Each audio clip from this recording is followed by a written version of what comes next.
Welcome back to the smartest year ever, our quest to one of the world's greatest conversationalists. My name is Gordy, and I was just wondering, could you film light moving? Like, could I take a picture where half the room is lit and half the room isn't? Like, could I catch light moving?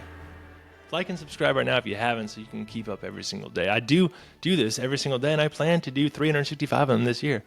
It's a big endeavor, but I'm enjoying it, and I really enjoy it when you comment, like, follow, all that. So please do. I appreciate it. It really is motivating. But let's just get into it. Who the hell cares what I have to say? All right. Up top, I want to give some credit to this TED Talk that I watched by Ramesh Raskar, and it's on YouTube. Great stuff. Go check it out. But I'll tell you a little about it, and it'll prime you so you're ready to go, so you don't have to watch the whole thing because it's long. Let's start with the basics here.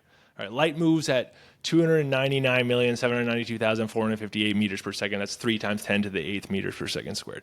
That's fast, right? Like you blink and it's already bounced off a wall, multiple walls through the universe, whatever. It's fast, which is why for the most of human history it was considered unseeable in motion. You could measure it and you could calculate it, but actually watch it, like, no shot. But that is until femto-photography. The femto part, that is short for femtosecond, 1/4,000,000th of a second. That's the kind of shutter speed we're talking about here with this. 1 femtosecond equals 1 times 10 to the negative 15th power of a second. So yeah, it's a millionth of a billionth of a second. Just pretty much unfathomable in the way that we interact with numbers.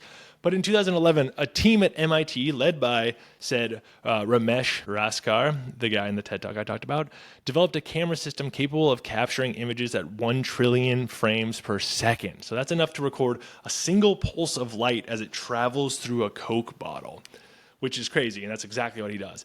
It sounds fake, but the footage is super real. And you can actually watch this wave of light enter the bottle, like it just has this little laser, basically, glowing laser. And then you can see it scatter through and then emerge from the other side.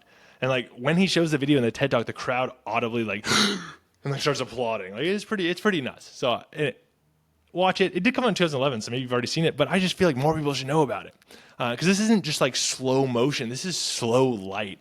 It's a crazy concept, and I'll kind of explain how it works, but I'm not going to pretend I'm of the caliber of these MIT engineers who figured this out. So they use this technique called streak imaging, which it doesn't capture traditional images or traditional frames like a normal camera.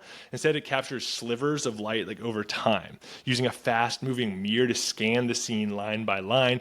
Then they repeat the experiment hundreds of times, shifting the timing slightly each round, and then the data is stitched together into a full video. It's like recording a 1 pixel wide strip of the scene and then gradually building the image over repeated passes, which is extremely tedious, but it is the only way that we can film something moving so fast that it normally doesn't exist in real time to our eyes. And so the result that you get is that you see light act like a ripple, like a splash, like a real tangible thing. You can even watch a photon scatter off an apple, and which is really cool. It's like it almost like looks like it casts a shadow seemingly before the light beam arrives.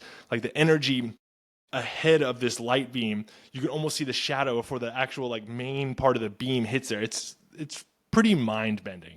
Just a scale so precise that it looks like it appears before the light, but it's just really, it's catching the first moment of interruption in that beam's path.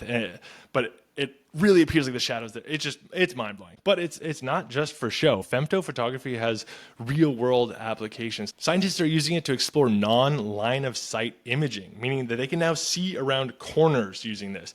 So like by bouncing light pulses off a visible wall and collecting the scattered reflections, researchers can reconstruct images of objects that aren't in the direct line of sight. So like you could actually detect a person behind a barrier or spotting movement inside of a collapsed building around corners. Just it's wild.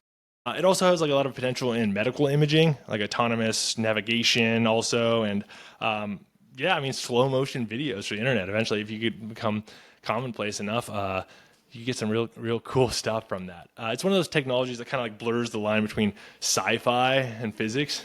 We used to think light was untouchable, but now we can literally watch it trip over a Coke bottle, which is pretty dang cool. So there you have it. In 2011, scientists managed to film light itself at 1 trillion frames per second. It took mirrors, lasers, algorithms, and MIT level patience, but they turned the fastest thing in the universe into something you can pause and rewind.